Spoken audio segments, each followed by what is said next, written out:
Hello, sports fans. I'm Matt Digby, joined by Samantha Casano. Our college football season recaps continue with a look at the Division II schools that we cover here in Southern West Virginia, starting with the Concord University Mountain Lions. Head coach Dave Walker was first introduced as head coach in December 2019, right before the COVID pandemic hit the United States. The Mountain East opting to play a spring season for the 2020-21 school year. Concord only got one game in that spring season. It was a win, but just the one game. So the fact that this was really his first true season as a college football head coach, that's got to be a very unique experience. The fact that it's been, 2 years now since his official introduction. 100%. And this was, a team that was looking to gain ground. There were a lot of high highs and there were some lows and there were a lot of close games, and they hung in for almost every game on the season, which is really important. A handful of games, certainly less than half, that were not really in doubt. But of course, you do look at a tough opening loss at Glenville State on a Thursday night. 17-10 was the final then. But they come back with a win over West Virginia Wesleyan. And the wins were a little bit hard to come by. They do finish the season 4-6, a little bit below 500. But you had a chance to see them their final few games of the season. They do finish on a 2-game win streak with victories over Aldous and Broadus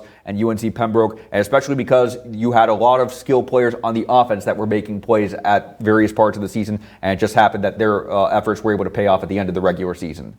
Yeah, players that come to mind: Chris Copeland, Tywan Pierce, who was just named an All-American, Jack Mangle. There's a lot that Concord has going for them. They do lose Tywan Pierce because he is a senior, but they have Jack Mangle and Chris Copeland coming back. I think about that UNC Pembroke game where they almost lost. It was 28-25, but UNC Pembroke had a chance and the defense was able to stop. Yeah, the defense certainly rising to the task on that occasion. Again, like you mentioned, a lot of games that could have gone either way, even though a lot of those losses that looked like they could have been Concord wins. In another world, they very well easily could have been Concord wins. And we sit here talking about a potential 500 record. But again, 4-6, the final record for the Mountain Lions in 2021 as they get set for fall 2022. It will be the second full season for head coach Dave Walker. But of course, that is not the only Division II college football team in Mercer County. For the first time since 1980, Bluefield State College fielding a football team. This was part of their massive school-wide expansion where they are more than doubling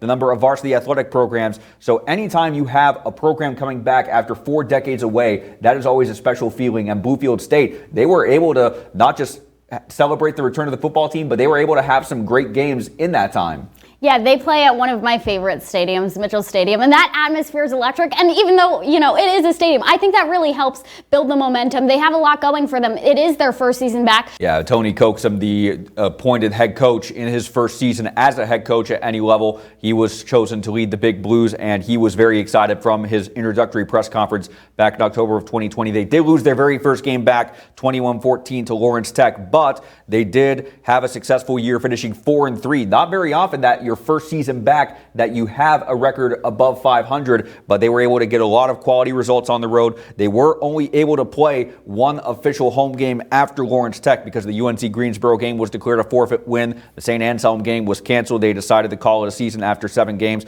but you had a chance to see Fort Lauderdale, and the future is bright because Tony Coxum, I mentioned throughout the season, they are a young team. They have players that will use this year of experience and be back stronger in 2022. I think about that game and that team, and there was a lot going for them. They had a 13 play, nearly 6-minute drive that was able to lead them to that win. To be able to come back and have your first season and end on a high note, being over 500 and being able to build on that.